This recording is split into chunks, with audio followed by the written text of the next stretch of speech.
We're live and recording. Outstanding. Well, thank you, everybody. Thank you, Lou, for inviting me. Valerie, for reaching out. I got Wayne and Todd. All right, so Wayne and Todd, thank you for joining us. It's 37-degree weather that apparently is enough to like deep freeze DC, so no one wants to come out. But 37, that feels like 29. I know. So I'm Scott Lewis. I'm the CEO of Spartan Investment Group. And today I'm going to run you through fundamentals of development. So one of the questions we get all the time is, can you take us through what development is? That's a key thing that we get as developers and syndicators. So we put this presentation together to kind of take people into kind of a top level view of what development is.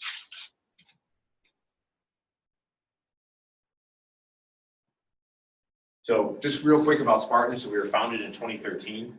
So we're going on year 5. We're real estate development and syndication. We've raised so far about $7 million in private equity, and I'll say that probably $6 million of that is from 2016 and 2017. So we've ramped up very, very, very quickly in the last couple of years. We've completed $6 million in development projects, and we've currently got $9 million that are underway right now. We average 36% ROI. That's probably going to bump a little bit because we literally just sold a project last week that had a 71% ROI in a year. So the development pays, as I'll show you, but it has some other fun nuances as well. So we have 5 full-time employees. We have 1 intern, we have 1 virtual assistant, and 30 contract staff approximately. Me, I'm the CEO. Ryan Gibson is our Chief Investment Officer. He's responsible for all of our investor relations and raising money. Lindsay Lewis, there is a connection between Lindsay and Scott. She is the Director of Business Intelligence. Prior to us going to Denver, Lindsay was actually in the real intelligence community, which brings a very unique set of skills into our business and what she did in her other one. Jackie Gibson, there is also a relation to Ryan. She is our Director of Operations and Marketing. So she came on, Lindsay came on August of 2016. Jackie came on March of 2017. And then Ben Lapidus is our Director of Acquisitions and Finance. He came on in June of 2017. And then we have an intern. So right now it's Craig. We rotate out 1 intern every semester. We're based in Denver. So we have a team in Denver, we have a team in Seattle, and then we've got contract folks here in DC. So we do go across the board and look at projects nationally. That RV park is in Odessa, Texas. We've got some projects in Michigan that we're supporting another sponsor there. We're underwriting a 9 property portfolio in northern Indiana, southern Michigan. So we're looking all over the place. So what is development? So I want to kind of level set before I get into this exactly what development is. And it can really be broken down into 2 parts. We've got horizontal development and vertical development. So what it means for horizontal development, think paper and dirt. So if you're dealing with lots of paperwork and you're digging in the dirt, that's horizontal development. Vertical, if you're playing with wood and building materials, then you're in vertical development. Generally, you'll see that folks specialize in one or the other. So the skill sets and the people that you have on your team for horizontal development are very different than the skill sets and the people that you have on your team for vertical development. So a lot of times developers will align along, and sometimes the vertical guys are called builders. That's another term. So if someone says they're a developer, they're usually taking a piece of raw land and creating a vision for it and subdividing it and kind of getting it out there for builders. We've got a project in Michigan right now that's 11 acres, and what we're doing is we're going to horizontal. So we've taken it through entitlement. We're in permitting right now, and then as soon as the permits come, we'll go in, we'll put in the infrastructure, we'll put in the roads, we'll bring the utilities and stub them right up to the property lines for 11 lots, and then a builder will come in. And sometimes the builder asks you to dig out the foundation and pour the foundation for them. Sometimes they want to do it themselves per their plans. It just depends on the builder. And then they take it, build up, and sell the houses. So that's kind of the 2 areas of development. So I'll show you the government agencies on that top picture hate the rainforest. Absolutely hate it. That is 2 like boxes where you get reams of paper Yes. full of documents and reports that were submitted for a self-storage development in Northwest Washington. So boxes and boxes of paperwork, like hundreds of pages of material that we did to get it to go into conditional use. The second picture's there. So on the left, that is 4 lots. That was a Southeast DC project that we took those 4 lots and we combined them and leveraged the inclusionary zoning program in DC and then got 11 lots. The difference between the picture on the left and the picture on the right is $350,000 of profit in 1 year.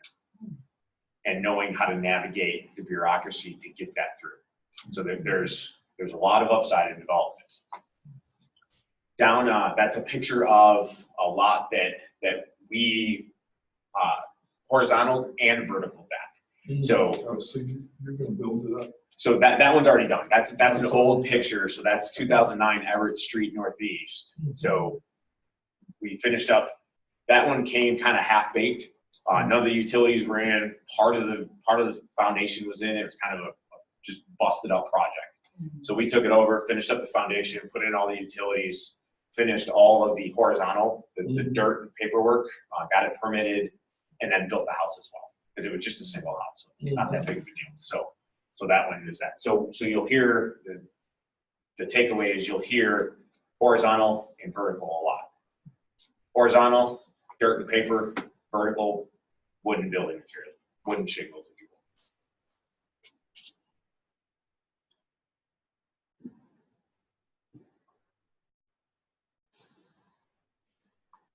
That's me. Trying to do it remotely here. Oh, okay. So what is development like? So I'm hoping that the internet loads.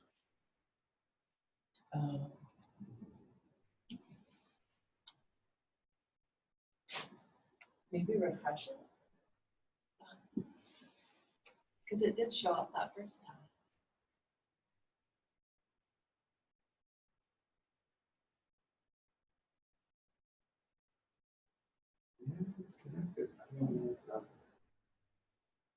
Is it a slideshow mode There where we it's go. There we All right, so go. I will have to freely admit I'm a big Clark W. Griswold fan. So this is a scene from National Lampoon's Vegas Vacation. It sums up what development is like. Oh, we have some.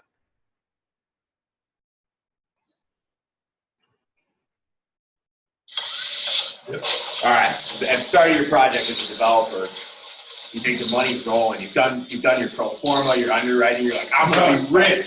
Like this is gonna be awesome. Put your money together, walking into the city like a boss. See that first government official sizing them up. You're like, I can take this dude. I got this. No problem. I'm gonna take you out, David. But then you get into the process. $500. You don't know when to quit, do you, Griswold? Get in my country.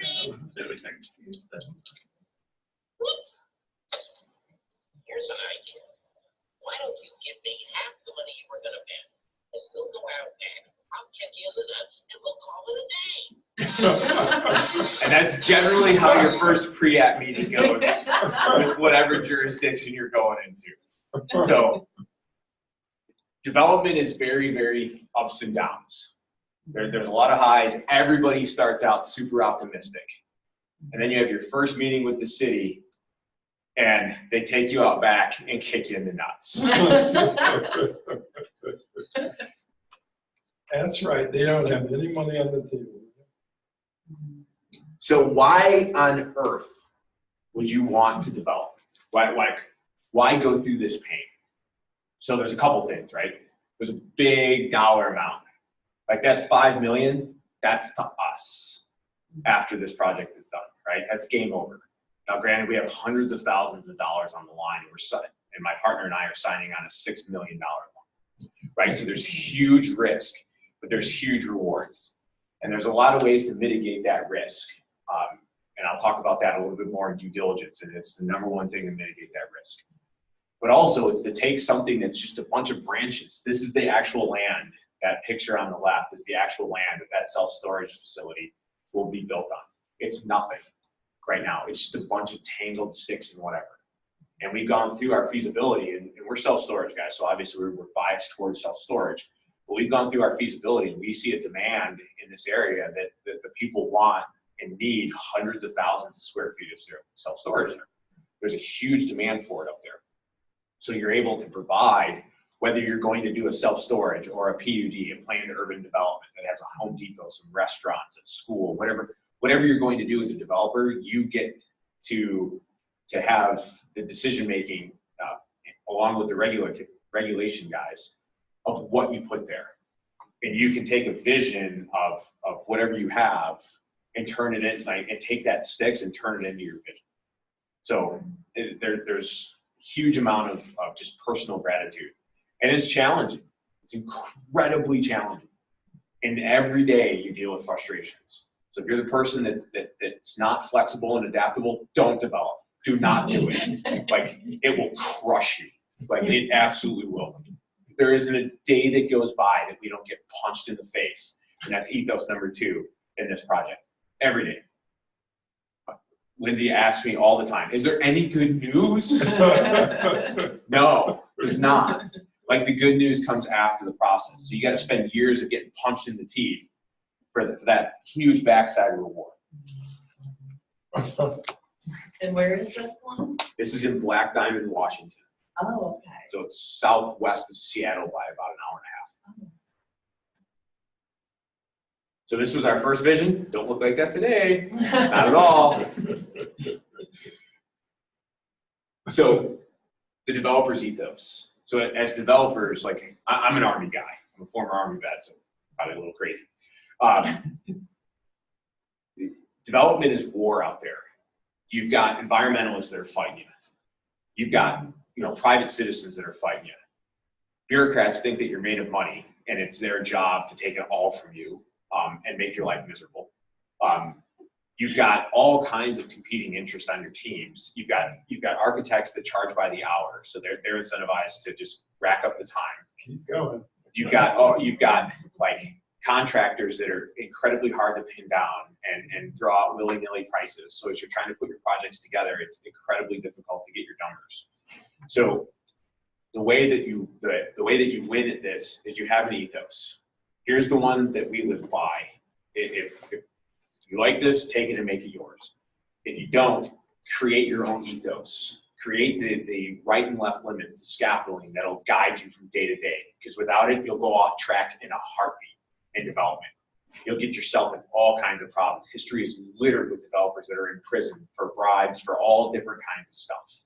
You've got to have an ethos, and you've got to have values that keep you on the straight and narrow in development, because there's a lot of opportunity to go astray in development. So we have 5. Have a plan backed up by processes and systems.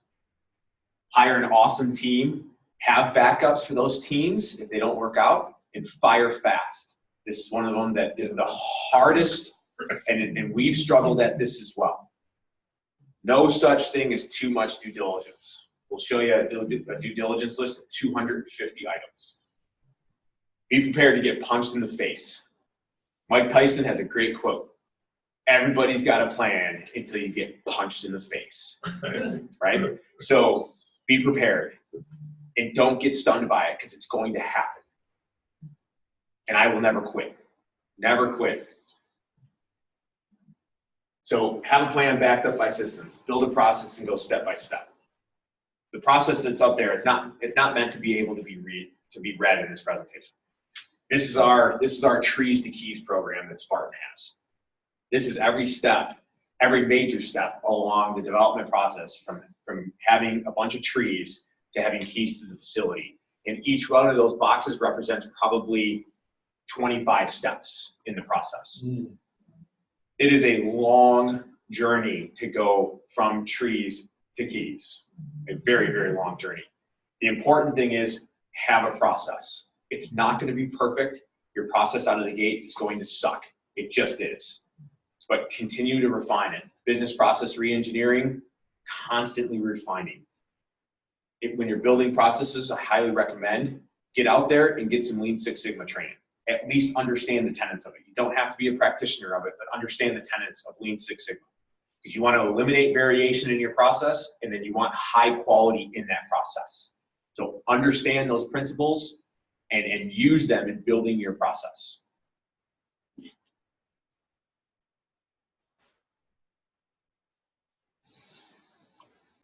Hire awesome teams and have backups. So there's two things I want to take away from this slide. The first is the trifecta of your development team. That's your civil engineer, your architect, and your contractor. Don't get them wrong. If you get them wrong, it's a painful process. We've done it in the past, and it's really painful. You put a lot of resources into that, and there's potentials for huge errors that I will get to later in the presentation that we just worked through on one of our projects. It was like a quintessential, like a deal killer, like big $100,000 error. And then your teams have to have certain attributes. And the three that we recommend, make sure they're flexible. Some folks aren't. Some folks don't understand the bigger picture. When we were in our pre-app for that Seattle self-storage, the city asked us to put retail in it. They have no right to ask us that. None. None whatsoever. But it was one of those things that we adjusted on the fly and said, how much do you want? And he's like, 1,000 square feet. I'm like, okay. So on the fly, I said, no problem. I'm going to need some setback relief. What do you guys think about that? And they're like, okay. I was like, and I might need one less parking space because I can't do it without jeopardizing more storage. Like, okay. So be flexible, resilient, get punched in the face day in and day out. We'll show you an email that we got from the zoning department in DC saying you built your project too big. Be resilient because it's going to come. And then be accountable. Like make sure that those folks are accountable for their actions, both in their values, but also in their errors and omissions insurance. Make sure your professional team has them because they will make mistakes and you don't want to be left holding the bag. The good guys have E&O insurance for a reason. Make sure they do and make sure you have access to it if they make a mistake. And if somebody doesn't work out, fire them fast. Don't let it drag on. It's not going to get easier as it goes further. Like take the pain up front and fire fast. I will fully admit we're not very good at this at all. At all. With only 5 people and but our contractors. Oh, okay. Yeah, the contractors. Okay. Yeah. We've got one that I'm taking outside and drown. But like we're entangled with it and it's very hard to get rid of. Yeah, it costs money. And he's a good dude. We actually like him as a person, which is harder. Yeah. It's much easier if the guy's a caged velociraptor, right? So like if he's got it's much easier to fire somebody like that versus somebody that you actually like being around, even though he's completely out of his mind when he tells you anything. All right, no such thing as due diligence. So this is our due diligence tracker, and as you'll see, there's 251 items in it. So we go through this on every single one of our development projects, every single one, and every blue line there has a corresponding 10 white lines underneath it. So we don't move forward on a project until every single one of them are green or gray being not applicable. But we've already researched it and determined that it's not applicable. The same list starts on every single project, and it's never deviated from, ever. It's added to, but nothing is ever taken away from this because you cannot have too much due diligence. I am prepared to get punched in the face. So it's very, very hard to read, but this is the excerpt from a letter from the DC Department of Zoning telling us that we failed a wall check. So what a wall check is when you're expanding a facility along the property lines or you're going up, you have to do a wall check to make sure that you built what you said you were going to build. So a survey comes out and takes official measurements, puts it on a form and submits it to DC. So for this particular project, we were getting ready to do our close-in inspection, and before you close in, putting drywall up on the walls, you have to do a wall check. Okay, no problem. Send the guy out there, have a wall check. Submit it. 3 days later, we get a letter from zoning being like, hey guys, you've got a problem. We see that you built your property too big. You're over the coverage ratio. The coverage is the amount of land that you can cover with impermeable surface. We're like, what are you talking about? No, we're not. Like, we built the plans. And he's like, no, you didn't. Like, yeah, we did. Like the addition is 22.5 feet. It's 22.3 feet. He goes, yeah, but the existing building isn't 39 feet. It's 42. We're like, Oh, okay, let's do some investigating. So we investigate, and our architect didn't transcribe the dimensions of the existing property right. So we gave him the official survey that said 41.9 feet. On our plans, which nobody caught at all, just 39 feet. So we built it 2.5 feet too big. So it's kind of a punch in the face, and the dreaded orange sticker for DC slapped to the door. Stop work. You're done. So you figure this out. So you're going to get punched in the face. And even if you have professionals, they don't always get it right, which is why it's very, very important to make sure that they have E&O insurance. Because in this case, our architect does. So the district could have told us to tear it down, That's right. which would be $400,000 probably to do that at this stage. It would delay our project by 8 or 9 months, which would probably cause us to default on our loan, which probably means that they're going to try to foreclose on the property because there's a lot of juice in this property. So the bank would probably want to take it to try to make money. Big, big, big problems. So sometimes problems. So what happened? Tell you about Yeah. So sometimes I will never quit. Well, always I will never quit. But sometimes problems represent opportunities to find great solutions. So in this particular property, the coverage ratio included some stuff that was not really a permeable surface. In this particular property, it has something called a non-conforming courtyard to the left of the screen there. It's a small space in between our property and the property next to us that was too narrow to be considered a courtyard. And in DC, a non-conforming courtyard has to be covered by a terrace. So for whatever reason, DC counts a terrace against your coverage ratio, even though it's a bunch of wood slats that rain can fall through and sunlight can come through. It doesn't make any sense to me, but that's their code. So originally we had decks on the back of this property. Decks that are over 5 feet count against the coverage ratio. So our decks had to be 6 feet because the stairs, the way that the stairs configuration were coming in, they had to be 6 feet. So they counted against their coverage ratio. So we went back with the city and they really worked with us on this. They allowed us to take the decks off the back of the property and put them into the non-conforming courtyard and pull back the trellis to where it just covered the decks. So that way we met our coverage ratio, even though we were violating regulations, but they allowed it because that's the zoning administrator has that right to be able to deviate from the code because it was considered non-impactful to the neighbors. So they allowed us to do that without going through like a really tough process, which is their right. They could do that. But they really worked with us, and it actually makes it a better project. So instead of having the second entrance into the master bathroom, the second entrance to the rear egress is actually coming into a secondary bedroom. So it's actually a much, much better way to configure it. So at the end of the day, when we got that message, we didn't panic. We went through step by step. We got a better architect consultant on the phone and asked kind of like, hey, how should we go through this?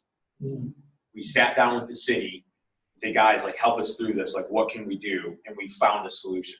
So Mel Gibson in We Were Soldiers has a really good quote that 3 strikes and you were not out. That's it here. Like, never stop fighting. This ties into like ethos number 4.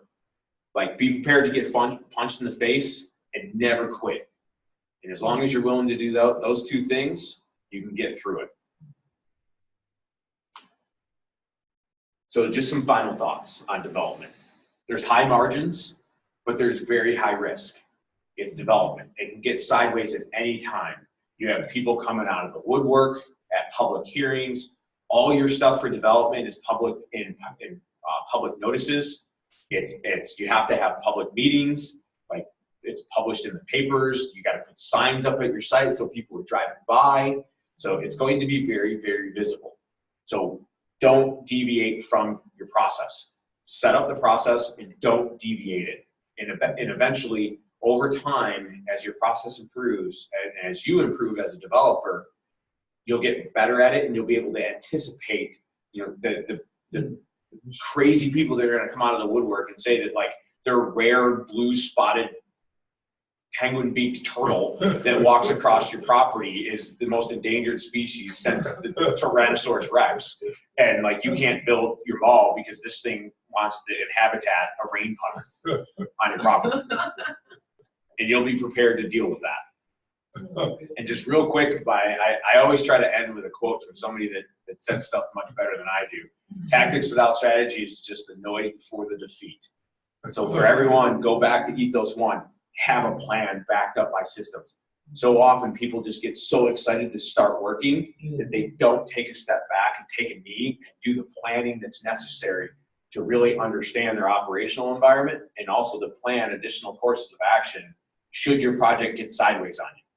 For our self-storage development, we know exactly what we can do if the conditional use for self-storage fails. Because it's a good piece of dirt. It's along a main thoroughfare. It's at the very northern edge of it, so nothing can be built to the north of us. The city of Black Diamond is growing at exponential rates. It's a really good piece of dirt. So if they say no to self-storage, okay, well, you don't want self-storage? Matter of right is a gas station. How do you like them apples? Because it's in your code. You don't want like self-storage irritates you? I'm gonna put petroleum tanks in the ground because it's a matter of right. And there's nothing you can do to stop me with that. How do you like them apples? But we know that. That's in our back pocket. So anytime the city starts getting a little bit disagreeable, all right, dude, we won't do self-storage. Put a strip club there. Oh, God. Black Diamond dancers. How do you like that? Community feel. Because it's a matter of right in that particular project. So but understanding and have those things in your back pocket. So with that, that's it. That's great. Nice. All right.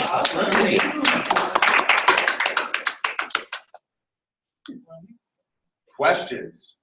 So how do you reconcile the don't deviate from your process with the flexibility that's necessary, to bring things home? Yeah, great question. So when I say don't deviate from your process, whenever, as a military practitioner, as a military tactician, the Army has something called the military decision-making process. It's a very scripted process that takes you through very complex decisions. So as you become an expert in your process, or in this case, the Army's model for making decisions, as that expert, you can choose in certain places to deviate, but do it knowingly that you're taking on risk. So of course the operational environment is going to do everything it can to screw up your process. Because the last time I checked, neighbors, bureaucrats, environmentalists don't care about your process. So there's a certain art to the science of mapping out a process. So when I say don't deviate from it, of course there's going to be times when you have no choice. The operational environment is going to force you. But do that knowing that there's some risk and you're doing it from a process that you know versus going in and not having that process. Winging it. So at all costs, don't deviate from the process, but if you have to, you at least know that you are. Right. So you know that you're taking on risk that, for instance, in the due diligence process, there's the economic due diligence or the financial due diligence if you're taking over a facility. You're buying a multifamily property or you're buying a self-storage. Our process says review 3 years of tax returns. That's our process. What if they only have 2? Right? So we could be like, no, we're not gonna buy it. You're not gonna have a 3-year tax return. But that's probably not the right answer. Just annotating that risk and saying, well, we only have 2 years of tax returns, so we're taking on some risk here that we can't verify 3 years of revenue, just understanding that. It was actually really funny when our Goldenrod RV park in Odessa, Texas, Gardendale is unincorporated. It's the first time we've done anything in unincorporated land. So we go down there, we have this process. This looks weird to these guys. Like, what's the zoning? They don't have any zoning. What do you mean they don't have any zoning? Yeah, there's no zoning. It's unincorporated. What do you mean it's unincorporated? Yeah, there's like, who governs it? Like, nobody. Like, so I get to do whatever I want. Like, yeah. Are you serious? That's what I said. Like, well, do I need permits? Like, no. What do you mean I don't need permits? Like, no. Like, the only permit you need is if you're putting in septic from the health department. Like, well, who's the health department? They're like, well, it's kind of over, like, go talk to Billy at the health department. What? Like, signage, big thing, right? If you're doing a business, you want to put a freaking 10 by 1,000 foot sign that glows and you can see from, like, the moon, right? Jersey, like Black Diamond, can have no flashing text at all. And the sign has to be no larger than like 5 foot by 7 foot. And it can't be mounted on the facility. It's got to be mounted on the ground, right? Super specific stuff. Gardendale, they're like, yeah, whatever. I'm like, I want to put moonbeams on my sign. Like, yeah, that's cool. Sounds actually pretty neat. We'd like to see that. So you know, we were trying to adhere to our process, and it was very difficult because the process didn't fit the opportunity because it wasn't there. But we still used it. We still went through and like asked the questions, even though the questions weren't relevant. So we turned the boxes gray because it didn't matter. Yeah. Thank you. Yeah. Any other questions? I'm curious how you got into it. By accident. Really? Yeah, our contractor dragging us. So we had this love-hate, mostly hate relationship with our contractor. He's actually a really good dude. He's just a pain in the ass to deal with. But he's taught us a lot. So that Everett's property was our first one. We had no idea what we were doing. But he was like, boss, it's no big deal. He's Pakistani, so nothing is a big deal. Like, build this 500 unit building, no big deal. Like, no, it's a big deal. Big deal. $15 million loan, big deal. No. Like, so that's just the type of guy he is. He's usually wrong 50% of the time. But so for Everett's, we just like, it wasn't that big of a deal. It was like $300,000. So it wasn't live under a bridge for the rest of your life money. And we had the contractor that had some experience. So we rolled the dice. And really, whether you're dealing with Pepco, now there is some nuances between Pepco residential and Pepco commercial. Same with Washington Gas and DC Wassa. So there is some slight nuances to that. But whether you're making street cuts to bring in a line to a 50 unit building or a 4 unit building, it's not hugely different. So I'm an Army guy and my business partner is a pilot. So we are both like very, very process oriented. So right away we were like, all right, like what do we need to understand and how do we map this process out, visually depicting it in like Microsoft Visio and just kind of understanding it. And then we just started. And Everett's was the first one. We're like, all right. And then Elvin's, which is that deal that we just horizontal, we're just like, we did the research and zoning is the number one. If you understand zoning, you can add zeros to your paycheck because not a lot of people understand zoning. Our condo conversion project, we bought it from somebody that thought we were going to do a single family home. So we budgeted $770,000 to buy that property. That's how much we budgeted based on the financials of the condo conversion. When he came to us, he's like, listen, man, he's like, I know this is getting high. He's like, but I need 450. And I'm like, come on, man. I only budgeted 425. Like, fine. Fine. Like, if you do 450, I don't want no back and forth. Would you sell it to me for 450? And really, I left the stain on the floor, like where I was sitting. Oh my God, it's crazy. So, but I understood the underlying, I understand the development. I knew it was R5 Bravo. That's a highly coveted, like zoning in Right. in Southeast DC, because really, literally, K Street in Southeast, one side R5 Bravo, condo conversions all day. The other side R3, no condo conversions at all. 50 feet made the difference of hundreds of thousands of dollars.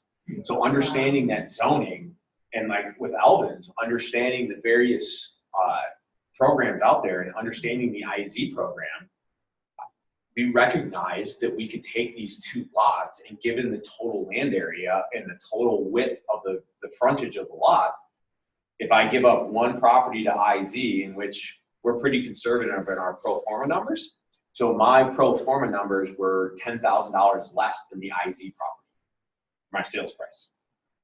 So there was no disadvantage to do it. So understanding that zoning, we smashed it together and got 11 houses instead of like somebody that didn't understand the zoning that would just do matter of right and got 8.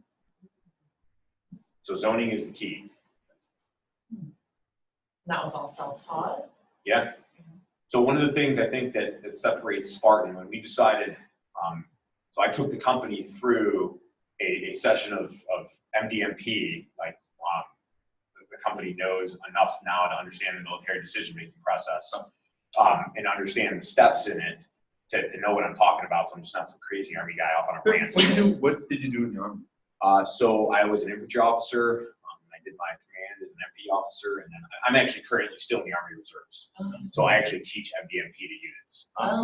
So that's why I'm one of Thank those. you for your service. Appreciate the support. So, but using that MDMP, we went through and we figured out like we were making a strategic pivot as a company. We were trying to get away from residential. And the reason we were getting away from residential is the margins are really thin in residential. So it's very, very, very hard to hire the best teams unless you're doing big projects. So if you're a small developer like us, it's very hard to get the best people on there because you don't have economies of scale. Clark has their own architects. So they're paying their architects $100 grand a year to work on 10 projects. That one project for us would cost us $200 grand just for that one project. They're spreading that cost across all these different projects. They've got $150,000 a year project managers that are spread across 10 projects. But they've got 40 projects, 50 projects, whatever they do, and they're massive projects, $50 million projects. They can so putting a $150,000 dude on a $50 million project is no our Black Diamond project, no problem. We have $300,000 in just plans and permits for that project. No big deal because it's a $7 million budget. So it's not hard to do that. Our civil engineer, they had a billing issue. So December 23rd, they're like, oh guys, we just realized that we hadn't been billing you for the last 8 months. Here's a $44,000 bill. Oh my So I sent her back like a picture of Santa getting shot and saying Christmas is canceled. God. Like thanks.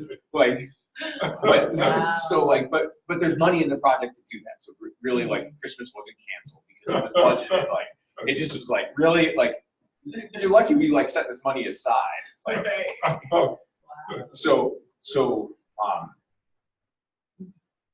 in October of 2016, we went through that military decision making to pivot away, and then we just decided to go commercial. And then when we were going through it, one of the steps is course of action development, and we developed 3 courses of action. We knew we were going to commercial real estate, so we looked at like office, medical, multifamily, and self-storage. And when we overlaid it to our selection criteria, self-storage scored the absolute highest out of all. So we made that pivot to self-storage and commercial projects so that there's enough money in there to hire the best teams. So you build the storage facilities and then you sell it to a storage company, or? So we're gonna hold them. Unless like public, like the big orange ones, or Extra Space, the green ones, if they come in, they're called C of O deals, certificate of occupancy deals. So in 2015 and 2016, the REITs, the real estate investment trusts, like public, self-storage, life, CubeSmart, and one other one. Pods? No, not Pods. It's the red tube. CubeSmart and one of the other REITs, they were buying these things left and right because they had to deploy investor capital. So, in National Storage Associates, NSA. So they had all this money coming in because storage was on a run. They were getting 30% returns year over year, so money was pouring into those REITs. So they had to deploy that capital, and they could deploy it cheap. Their cost of capital is between 1% and 2% for those REITs. It's insane. Nothing can compete with those guys. Nobody. So they were buying, they were taking out little developers that were building these little storages because they needed to deploy that capital. So they were buying it, as soon as you get it finished, public would come in, paint it orange, do their thing, and you go in. So, and they were paying really good cap rates for it too. That since tapered down because storage is taking a hit just because it had 3 or 4 years of 30, 40% growth, which just got super heated. So now it's coming back down a little bit. So the C of O deals are. So to answer your question, if public or somebody came in and offered us a bunch of money for that storage, we'd probably be all right, here you go. Otherwise, we'll just keep it in the portfolio because they do generate a lot of cash flow. No maintenance, no termites, no toilets, no tenants. Somebody doesn't pay, that's cool. I'll lock your stuff and sell it.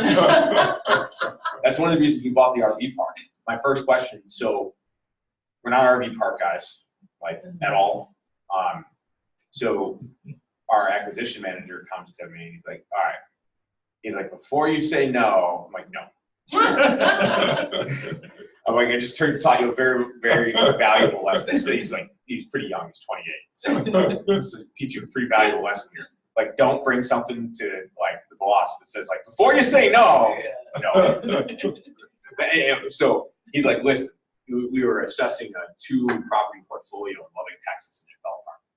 But the broker apparently liked us and said, hey, I got this really good deal for this RV park.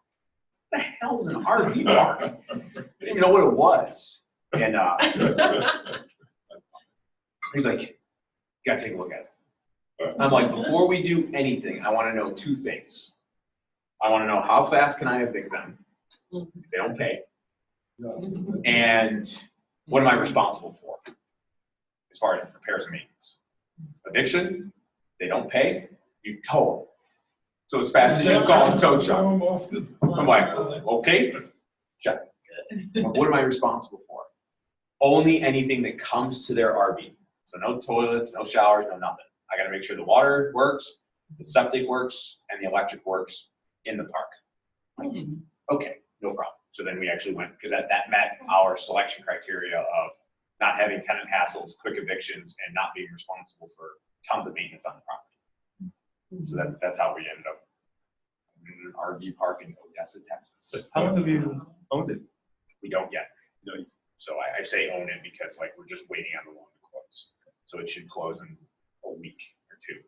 So we're pretty close. We're all the way through due diligence, all the way through financing. We should be taking it over February 8th or something like that. So we're just waiting on the final stuff. Oh, so it's an existing park that already has homes on it. It is. It is. So yeah, there's 100 RVs on it currently.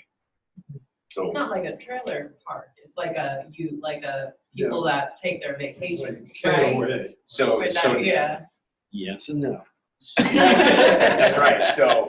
So yes, and then it's no as in KOA. So in Odessa, Texas, it's actually in the Permian Basin. It's the 2nd largest oil shale in the world behind Saudi Arabia. So all of these guys are long-term renters. Oh, okay. They live in their RVs. And we didn't know this culture existed.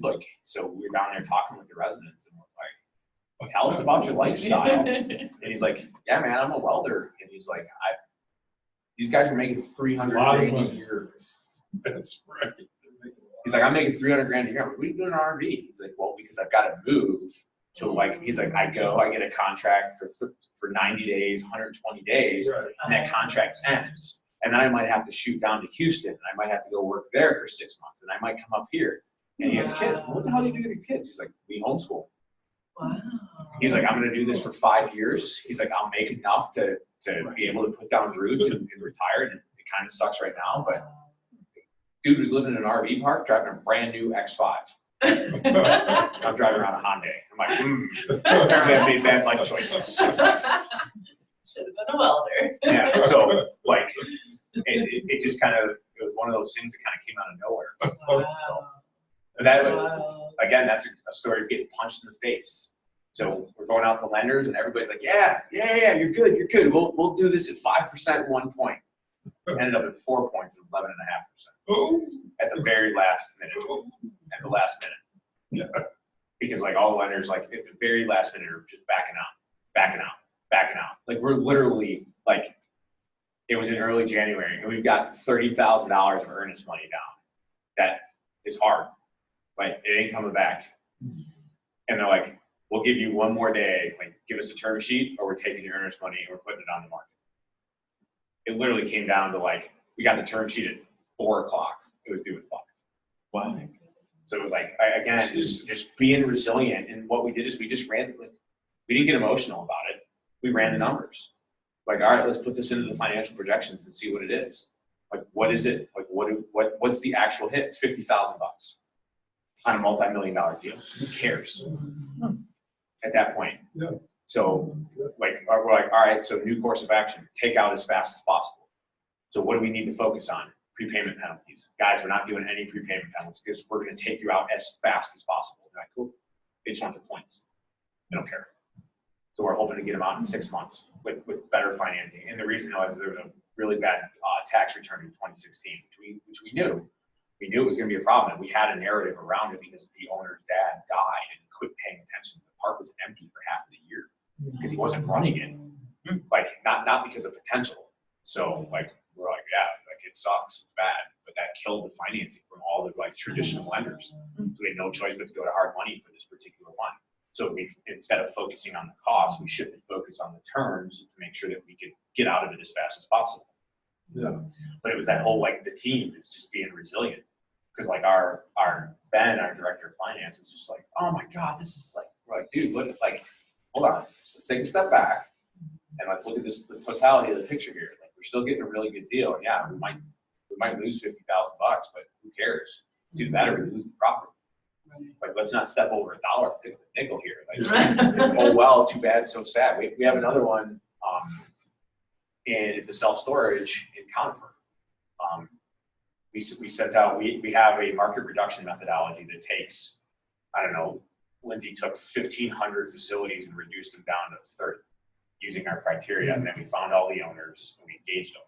And one of them called back and we're under contract to buy his facility. And he's seller financing it and everything. So it's actually a really good, it's a good situation. The only thing that made it very, very tough is he's an elderly gentleman, 75. So he's retired and he's using this as an annuity. Mm-hmm. So he's really stuck on cash flow. So he had a minimum number of years that he needed to get paid, and he had a minimum dollar amount per month. So we have a 25-year fixed rate loan at 4% because it was just like, we need this for our financials. Right. The problem is the prepayment penalty is 20%. Oh, yeah. So he's got- But it's 20% of the interest. Sorry, I should say 20% of the interest. So if we take them out earlier, we need to take them out at year 5. We already know that because our investors are like, guys, like we need our money back in 5 years. $1 million is what we need, is what the private equity raises on it. So, all right, at year 5, what is it? $72,000. That's what it's going to cost us to take them out at year 5 and put permanent financing on the facility or sell the facility. But again, You may stay there after 5 years. the loan is assumable. Mhm. So And 4%, yeah. it's the best financing on the like 4% is going to sound mighty good. that's 5 years. so we have multiple exit strategies. That's what that whole like have a plan. So at the beginning of every deal, we put out multiple 3 exit COAs minimum for every single deal that we put out. But if something goes bad, it's only $72,000. That's right. So we could take him out for $72,000. So like, because he could die. I mean, like hopefully he doesn't, but he could, and then we got to deal with the family. So he made these terms with us, and we haven't written down everything, but that doesn't mean anything. So the family might be like, we want our money now. Yeah. So we may not have. Yes, you should. There's not a, from what he's described, there's not a doubt in my mind. It's really funny. He's a really good dude. He's a former vet. That's why he called us veteran-owned company, and that's why he called us over the 5 other letters of God. But it's just really funny. Like he hasn't moved one day past 1996. So we have to rezone one of the lots. So there's 3 lots, and one of them, no, I'm sorry, there's 4 lots. The 4th lot is residential. He's like, because we looked it up, I'm like, Richard, we can't build here. It's residential. He's like, what? He's like, I rezoned that. Like, really? When? He's like, it was just not that long ago. And we're like, well, that's awesome. Like, do you have the documents? I got all that. I got the drawings. I got like the notes to the city. I got all of this. We're like, awesome. Can you send it to us? And he's like, well, I got to give it to you in person. I'm like, huh? So he hands us this envelope. I'm pulling it out. And it's hand-drawn survey. Wow.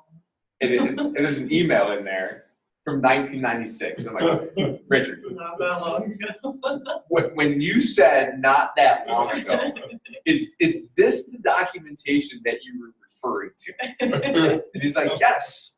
Richard, this was 1996. Ben is like, I was 7. So like it's great. Like he's awesome. He's really fun to like go out to lunch with. But it's just really he's like, guys, I'm like, Richard, we're gonna have to go through the whole process for rezoning, which is not a problem. We'll put our civil engineer on it. It's not a big deal. He's like, well, I'll give him my drawings. This is in pencil. Like, they don't accept this. Like, what do you mean? They do it on the computer, Richard. They use CAD. Like, what's CAD? Computer assisted drawing. So it's how they do it. Like I really appreciate you offering to help. It's just they can't use this stuff. It's too old. Like it literally is on the paper that you go tear off the side, like the little like holes in it, like the dot matrix printer. Like Richard, I really appreciate it, but like we'll get you squared away. We'll take care of it. It's a good deal. Like we like dealing with you. No problem. Yeah, be resilient. Yeah, it sounds like development is really fun. There's a lot of like really cool things that you get to do, but it really is an emotional roller coaster. I mean, you've got to be like pretty stable in the face of some gnarly stuff so you can think through it. I actually just finished a book by the Second City, the improv group, and they actually have corporate training for improv. Oh, And I'm actually going to sign up to do improv training to kind of teach your brain to kind of listen to what's being presented at you, and then adjust the narrative to kind of to take it in the direction that you want it to take. So like that's part of being a developer is that very quick on your feet and very cool under pressure. That meeting with the city of Black Diamond when they were like, hey, we want retail. Like our architect started to come off the rails. Like, oh, hold on. Like, tell us more. And then that was me. Like, I wasn't listening to a word he was saying. I knew that he had asked for retail, and I was running through like, how do I improvise here and really kind of adjust to be able to say yes to him. And so Yes and is the name of the book by the Second City. I just thought of that as I was talking through it. So to say yes, and we need this. We need to do this. So I was like, well, what can I grab really quick in this moment? Setbacks are always something you can grab, and reduced parking is always something that's positive. And they're like, yeah, okay, cool. Like, awesome, write that down. So many tidbits. But these guys are overpaying, like to sit here and just like yell at the city. So when do you guys take notes? And that ended up happening. That's good. And are you also managing the retail as well there, or are they? They do retail. Okay. No. Oh, you're not going to do that at all. No, you know, we're going to put a FedEx shipping center in there that sells boxes to our self-storage clients. Like, he didn't say what retail, right? No, I was going to say that every one of those places has a little retail shop. Yeah, Oh, that's yeah. true. Yeah. So we had that, but he wanted something in addition to that. He has visions of this beautiful coffee shop that ain't gonna go there. Coffee shop and next yeah, to right. the self-storage? There you go. So like, I mean- he has no grounds to stand on, and we're only not fighting him during the conditional use. So it just says retail, it doesn't say what. And all of our concept drawings have none of the hookups for any restaurant stuff in them. So you just pay attention to it. Too bad, so sad. Like, we're not being disingenuous. We will put retail in there, but he also didn't really have the right to ask us, which is why our architect really started to get irritated. Yeah. Because they can't dictate what you do with your project. It's just like they can either say whether it does or does not adhere to code. So he overstepped his bounds, which the bureaucrats always do, right? Right. So it's understanding their motivations and getting around it. So with development, like understanding the political environment is incredibly useful as well. So in Black Diamond, the buyer that we have is tied in very well with the mayor. So like understanding that connection, being like, hey, yeah, this project isn't going well. Like we know the second and third order effects of that. So like really understanding the political environment and knowing which buttons to push as a developer. To get the system moving, because otherwise it'll just sit and it'll sit and it'll sit. That's true. I mean, any other questions I can answer? Well, I'd like you to talk a little bit about the other side, the investor side, what you do for investors. Perfect. So we do we raise offerings under Regulation D, 506 Bravo and Charlie. Those are two different like codes that allow us to raise private equity.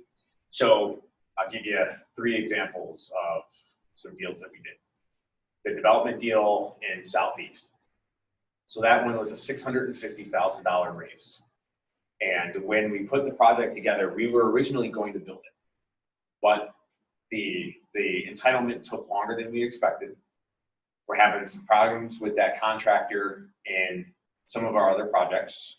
And the money wasn't there to be able to take him out and put another one in because it's very hard nowadays to find a good contractor. So that deal was originally structured. Most of our deals so far are all equity splits. So you get 1% of whatever, and that usually corresponds to X% return. So on this one, each investor for $50,000 got 1.5% equity in the company, and we do in the LLC, and we do all single asset LLCs. So Elvin's Road Lots LLC, all it was the property for Elvin's. So it was set up for the development and construction of 11 townhomes at 2529 Elvin's Road, Southeast Washington, D.C. So the investors that came in for $50,000, they got 1.5% equity. So that 1.5%, when the project is done and the EBITDA is calculated, they would get 1.5%. So the way that we put it together, and I recommend if you're putting deals together, then this is how you should do it. Come up with a most likely scenario, and then bracket that with the worst case and the best case scenario. That way, like your investors see what could happen. So our SEC attorney is like, that's huge. He's like, if anybody tells me, oh, you didn't tell me like what happened, you bracketed it in our best and worst case. Our best isn't that great, and our worst is really bad. So the way that we structure it, as long as our worst meets our minimum returns, we execute. So going back to Elvin's, they had 1.5%. So the way that the deal was structured in the EBITDA, we projected a 17 or a 34% return over 24 to 30 months was the total project time. So if somebody put in $100,000, they could expect 134,000 back sometime between 24 and 30 months. So for that particular deal, because we decided to terminate the deal early because we got a good offer, instead of an equity, instead of just honoring their 1.5% equity, we had their money about a year, so we bumped their equity up and gave it 17%. So really, they only as a return, they were only entitled to 10%, but we take care of our folks, so we bumped it up to 17%. Yeah, that was paid out last week. So the self-storage, this is actually a really good deal. We raised $1 million in like a week for this because annualized, it's a 22% return. The way that it's structured is you get nothing for the first 3 years. So your money's tied up for about 3 years because we're building it. It takes 2 years to build it up, and it takes about 2 years to lease it up. So really, in years 1 through 3, you get nothing. In years 4, you get like $400, almost nothing. But year 5 is a refinance, and you get all your money back, but you retain your equity. So it's actually a very, very, very hard deal to like convey to investors because they're like, "What's my return?" Well, after year 5, it's infinite. It's infinite. It's infinite. So it's like, but it's really hard to explain that. The way that you do it is you use internal rate of return, IRR. But a vast majority of the investors don't understand IRR. They're like, what's my cash on cash? So it's infinite. Like, what do you mean it's infinite? You have your money back and you're earning money. So you can take that money and go put it over here and you're still earning money over here. So that one, the total, like, and we're supposed to sell in year 10. So that the total annualized return over the life of the project is 220% on that one. Now, in year 10, do they also get a Yes. lump sum at the Yes, end? they do. So they retain their equity. So if, Yeah. Actually, I think I actually have that. That's not what I was hoping for. Yeah, this is actually it. So, yeah, so the limited partner payoff is $3 million. So if this is the total deal at year 5, so you would get, if you were a 1% owner, you'd get 1% of 3.6 million.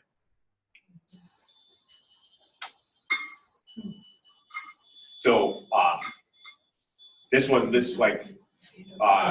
folks were a big fan of this. The Goldenrod RV Park is supposed to be a 4-year deal in theory. So we want to be able to sell in between years 3 and 4, and the equity split on that is set up to receive a 26% return, but Goldenrod has a 10% pref.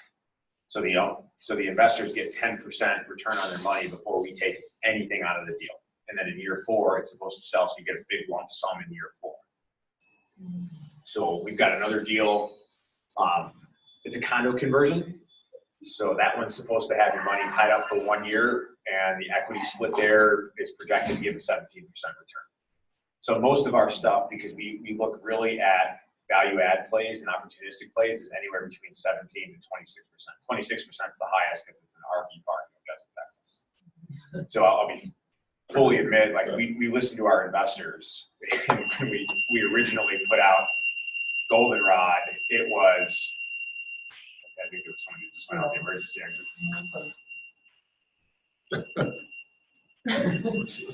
Oh, you're good. So we originally put it out at 15%. We had some of our key investors come in, "You out of your mind?" Like, no. You're like, it's an RV park in Odessa, Texas. Like, yeah, it's like this is awesome. They're like, no, go back to the drawing board. I'm like, so we got 3 pieces of feedback on that one that said the same thing. So like, okay, we'll go back to the drawing board, and that's when we went back to the drawing board and increase the returns. I don't know. Does that answer your question? Yeah, and also, how involved are the investors in the whole project? None. But they choose what investment their Yes. money's going towards. But other than that, they're done. Limited.